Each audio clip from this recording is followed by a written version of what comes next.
com suas Bíblias no livro de Neemias 4, 4, 5, diz assim: ouve, ó nosso Deus, pois estamos sendo desprezados. Caia o seu opróbrio sobre a cabeça deles, e faze que seja um despojo numa terra de cativeiro. Não lhes encubras a iniquidade, e não se risque de diante de ti o seu pecado, pois te provocaram a ira na presença dos que edificavam. O verso 9, vamos ler também, que é um verso de oração. Porém nós oramos ao nosso Deus, e como proteção pusemos guarda contra eles de dia e de noite. É Neemias 4, nós vamos deixar aberto, tá? Neemias 4 e 5, e o verso 9 também que eu li na sequência. É uma oração bem parecida com os salmos. E ele é o que nós chamamos de salmo imprecatório, né? Quando nós lemos salmo desse formato, essa oração de Neemias é uma oração imprecatória, onde ora pedindo a Deus que haja sobre o inimigo ou a pessoa que está desejando mal ou fazendo mal para o povo de Deus e para Deus. É sempre essa relação. Quando se faz para o povo de Deus e contra o povo de Deus, a Bíblia vai olhar para o fato de estar fazendo contra o próprio Deus. Neemias vai usar essa expressão. Esdras também usa, os salmos usam muito isso, é contra o Senhor que eles estão fazendo o mal, tá? E a oração normalmente é uma oração de pedido de que Deus coloque algum tipo de impedimento e age sobre a iniquidade daquela pessoa. Tem vários salmos imprecatórios que a gente vai encontrar, o 7, 12, eu considero o salmo, se não me engano, o salmo 3 que estava lendo esses dias, não o 3, talvez o 5, mas eles classificam mais o 7, o 12, 35, vários salmos, não precisa listar aqui. Esse salmo onde eles pedem que o inimigo seja detido por Deus. E aí tem um ponto muito importante numa oração imprecatória. É uma oração em que você pede a Deus, porque o entendimento é de que aquele mal está sendo contra o povo de Deus, portanto contra Deus, é Deus quem pode agir e deve agir. A oração imprecatória, ela não pode ser uma oração que demonstre ou apresente uma vingança pessoal, uma ira pessoal, algo que eu estou nutrindo no meu coração, e às vezes eu vou falar: Senhor, né? Aplica juízo sobre tal pessoa porque eu não gosto dela, ela é uma pessoa má, mas muitas vezes o meu juízo é um juízo desequilibrado, não é a vontade de Deus. O salmo imprecatório era um salmo que estava debaixo da vontade de Deus, por isso que muitas vezes a gente minimiza demais algumas coisas que Deus fala na palavra dele com muita clareza.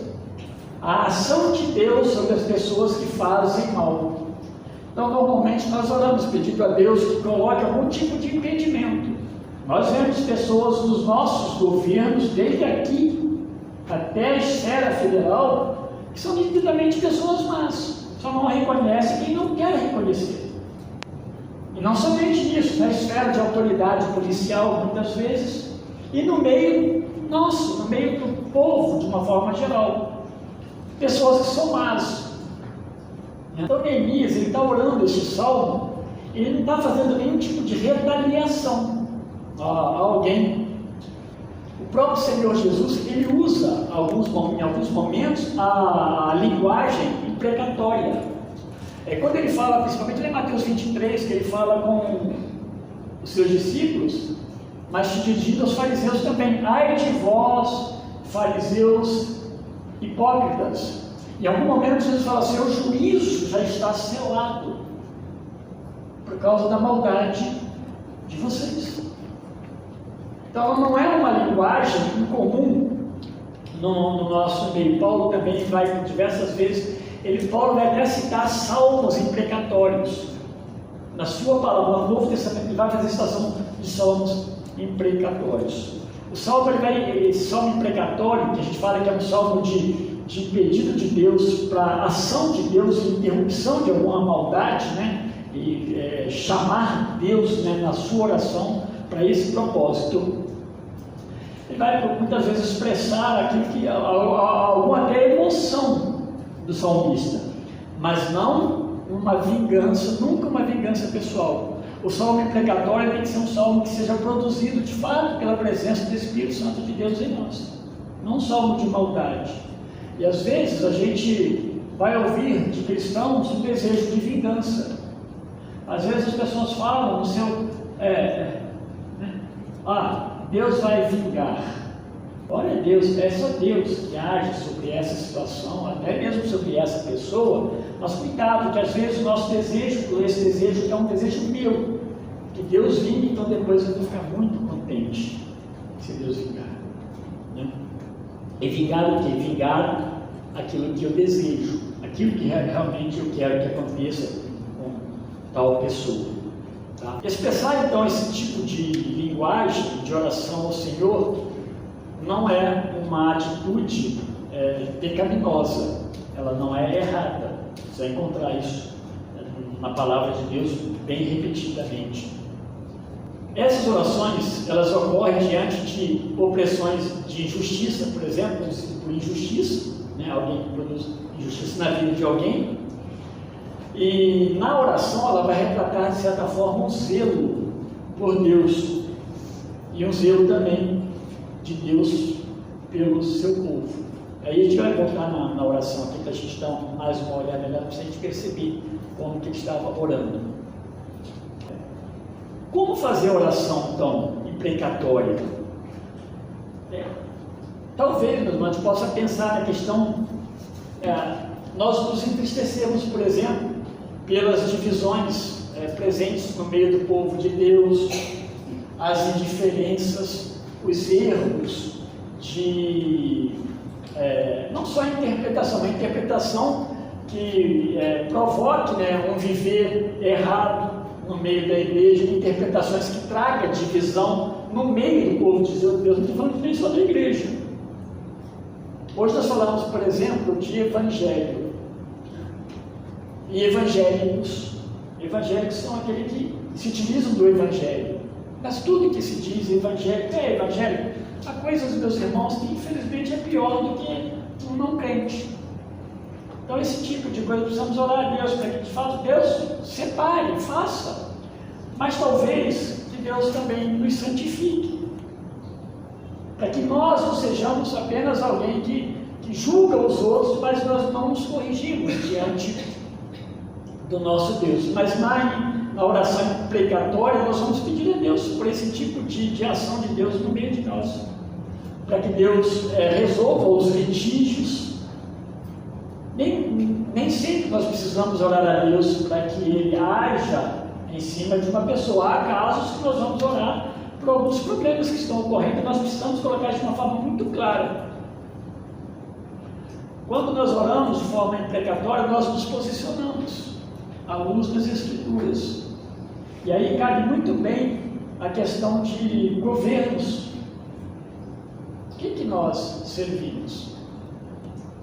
Sempre que, e aqui meus irmãos, não entendam mal, mas sempre que nós falamos com relação à política, a igreja dá um passo para trás e começa a falar, não, toma cuidado. Política é para cristão e nós somos participantes direto e indireto das ações políticas do nosso Brasil, do nosso mundo. O que se decide no meio político afeta o mundo, afeta a cidade, afeta o Estado, portanto, tem tudo a ver conosco. Portanto, quando nós olhamos para nossos dirigentes e nós percebemos que eles defendem pautas antibíblicas, nós temos que orar a Deus para que Deus trabalhe essa situação. O que é pauta antibíblica, né? Que alguém possa defender? Aborto. E aí tem uma fileira de coisas. As nossas orações têm que ser orações daquilo que de fato nós amamos a partir das Escrituras Sagradas. E muitas vezes nós vamos nos identificar, nós precisamos nos identificar nesse processo daquilo que de fato nós cremos, nós colocamos diante de Deus. Bom, devemos orar, né, e lamentar a violência, as injustiças, né? Eu já falei um pouco sobre isso, que são tão recorrentes no nosso país, na nossa própria cidade, no nosso meio. Então nós precisamos orar a Deus por isso, para que Deus ponha a mão dele de cessação, que Deus faça algo que peça. Por exemplo, abusos, né, infantis. As nossas orações não podemos esquecer disso, porque existe uma maldade crescente no meio do homem. O homem é mau, ele não ama a Deus naturalmente, pelo contrário. Então, a produção de pecado em larga escala e tamanho, né, e profundidade é grande, porque o mundo não ama a Deus, e nós precisamos orar para que Deus coloque impedimentos, para que Deus trabalhe os corações. Enfim, é o nosso papel. Não deixe de ser orações imprecatórias. Por que Neemias ele ora dessa forma? E aí a gente precisa pensar no plano de fundo, de uma forma rápida. Ela vai se encontrar nos versos anteriores aí de Neemias, capítulo 4. Se você vê, gente, olha, se imaginar o que estava acontecendo com Neemias, com eles ali, não só com Neemias, mas com todo aquele povo, olha o que acontece, rapidinho, ó, verso 1 a 3 do capítulo 4. E sucedeu que, ouvindo Sambalate, é o inimigo do povo de Deus, tá? Que edificávamos o muro, ele estava reconstruindo o muro de Jerusalém, ardeu em ira e se indignou muito e escarneceu dos judeus. E falou na presença de seus irmãos e do exército de Samaria, e disse para o exército de Samaria, exército inimigo: que fazem esses fracos judeus? Permitir-se-lhes a isso? Sacrificarão? Acabar o homem com só dia? Já estou debochando. Vivificarão dos montões do pó as pedras que foram queimadas? E estava com ele Tobias, o amonita, e disse: ainda que edifiquem, vindo uma raposa, derrubará facilmente o seu muro de pedra. Vocês imaginam o que significa isso? Sabe por quê? Porque Neemias, tanto Neemias quanto Esdras e os que vieram para Zorobabel, eles tinham permissão dada pelo imperador da Pérsia para que eles edificassem por ordem de quem? De Deus. Deus que moveu o coração daqueles imperadores, para que 1000 quilômetros de onde eles estavam, o povo judeu reedificasse os muros do templo. Deus estava fazendo a obra, né, que ele já havia decretado. Deus estava preparando tudo para a chegada do Messias. Tinha projeto, propósito em Deus em todas essas coisas. Esses homens, quando eles escarnecem, eles mexem, eles falam: como que do pó alguma coisa possa se levantar? É assim que eles estavam falando. E eles mandam depois cartas, eles comunicam com o imperador: olha, tem um povo se levantando aqui, toma cuidado, que outrora esse povo foi muito forte, não dá corda não. O imperador responde: não façam mal a este povo. Mas aí, por isso que ele vai orar dessa forma como ele ora: ouve ao nosso Deus, pois estamos sendo desprezados, caia o seu opróbrio sobre a cabeça deles, e fazem que seja um despojo numa terra de cativeiro. Não lhes encubres a iniquidade, e não se irrite diante de ti o seu pecado, pois provocaram a ira na presença dos que edificavam. Então essa é uma oração por causa disso tudo. E a gente percebe que eles dirigem a oração a quem? É Deus. Eles não saem falando um com o outro: olha, assim não dá, é que povo mal, o imperador falou que estava tudo bem, que nós podíamos fazer, eu não gosto do Sambalate. Não era esse o caso. Falar com Deus. A situação é essa, Deus sabia. E aí, meus irmãos, a oração que Deus conhece, Deus já sabe, Deus é onisciente. E na oração ele descreve a realidade do desprezo que estava acontecendo. Estamos sendo desprezados. E ele vai orar então imprecatoriamente: faz isso, Senhor, sobre estes homens. E ele atribui, no verso 5, no final dele aí, ele atribui a provocação deles, não ao povo propriamente, mas ao próprio Deus. Final do verso 5. O verso 9, olha o verso 7 e 8, para a gente fechar com o 9.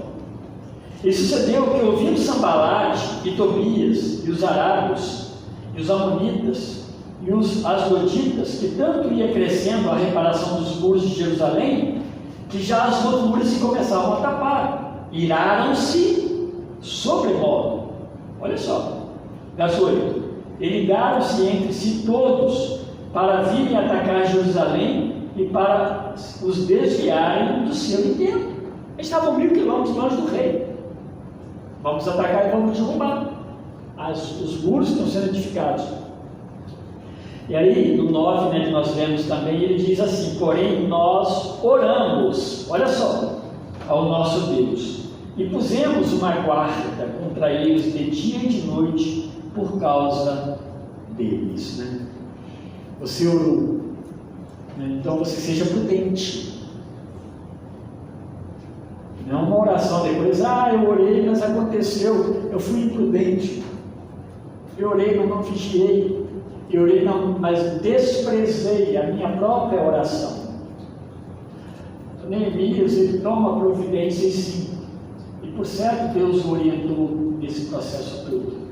Ele coloca guardas, vigias. E não deve ter sido fácil, meus irmãos. Eles vão, o texto diz, mais para frente a gente vai vendo que o texto diz que eles, com uma mão trabalhava, com uma mão levantava a arma para se proteger contra os adversários. Esse negócio de ocupar coisa que não te pertence. Mas orar a Deus é nós sabermos também se posicionar de acordo com a nossa oração. Nós não podemos ser contrários àquilo que nós oramos. Nós não podemos. Eu já, com certeza, não foi uma vez só. Pessoas muitas vezes pedem oração e elas nem sabem por que elas pediram oração. Ela costuma de pedir oração. É quando se pergunta como é que foi aquele problema, ela nem se lembra do que era, do que se tratava. Pediu alguém para orar, mas não se portou. Ou às vezes ora a Deus e faz o contrário, porque o seu desejo é maior do que a realidade que deveria ser obedecida. Vocês entenderam, né? Orar a Deus para que Deus preserve as minhas finanças, mas eu faço um financiamento que eu não posso pagar, porque eu preciso de um carro, de uma casa, sei lá. Não tem sentido esse tipo de reação nossa. Estou falando isso porque Neemias ele vai mostrar aqui o seguinte: nós oramos a Deus, o inimigo está lá se armando para derrubar o que nós fizemos aqui. Faz parte do cuidado de Deus eles se protegerem. Então a gente tem que tomar cuidado. Né? Tem coisas que está muito claro: isso não deve, isso não pode, é perigoso. Ou até o contrário, isso é para fazer. E por que você está fazendo? Por que você está agindo assim? Fica sem sentido, né? Quando nós oramos a Deus e fazemos o contrário. Então, meus irmãos, que a gente possa aprender. Orações imprecatórias são orações que faz parte do povo de Deus. Nós crescemos no meio religioso, cristão religioso, que a gente perverteu o sentido do amor de Deus. O amor de Deus começou a cobrir todas as coisas, os pecados das pessoas no sentido sem arrependimento, aí a gente começou a cobrir. Não, Deus, o amor de Deus cobre isso, o amor de Deus faz aquilo. Nós paramos de encarar, né? O amor de Deus. Olha, então eu não preciso. Já teve pessoas, quantas pessoas não fizeram isso? Elas fizeram algo perigoso, não deveria ter feito, mas acham que o que está fazendo é para a glória de Deus, é para agradar a Deus, então Deus vai cuidar. E muitas vezes perde a vida, perde coisas. E nós estamos nesse ambiente de que o amor, por Deus, o amor de Deus cobre todas as coisas. Nós não precisamos se preocupar, porque Deus vai cuidar. Sim, isso é importante. Nós precisamos estar atentos como servos de Deus, né? Não ficarmos orando e nós mesmos não agirmos naquilo que nós oramos, que é o mais esperado de nós, né? Que é o normal esperado de nós quando oramos a Deus. Deus nos abençoe, meus irmãos, e nos ajude a entender os tipos de oração. Normalmente, numa igreja que não entende muito isso, você não vai ver a pessoa orando: olha, Senhor, faz a tua vontade sobre fulano de tal, porque ele é um homem mau, ela é uma mulher má, né? Ele é alguém que está agindo contra o povo, está fazendo leis contra as nossas crianças, está tudo tão caro. Que teu amor não age, Senhor, impede, porque são pessoas más.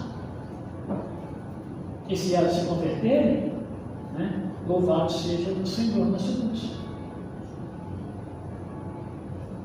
Mas nós não podemos realmente consentir o mal e as pessoas más e nós ficarmos inertes, né, passíveis diante do nosso próprio Deus. Tá bom? Então não é errado orar. O que nós devemos orar é com vingança, né? Mata fulano de tal, porque na verdade eu não gosto dele ou dela ou daquilo. Não é esse tipo de oração, mas é oração para que Deus de fato nos ajude naquilo que nós somos impotentes de fato. Não conseguimos fazer nada, né? Dependemos total e plenamente do Senhor. Que Deus nos abençoe, meus irmãos.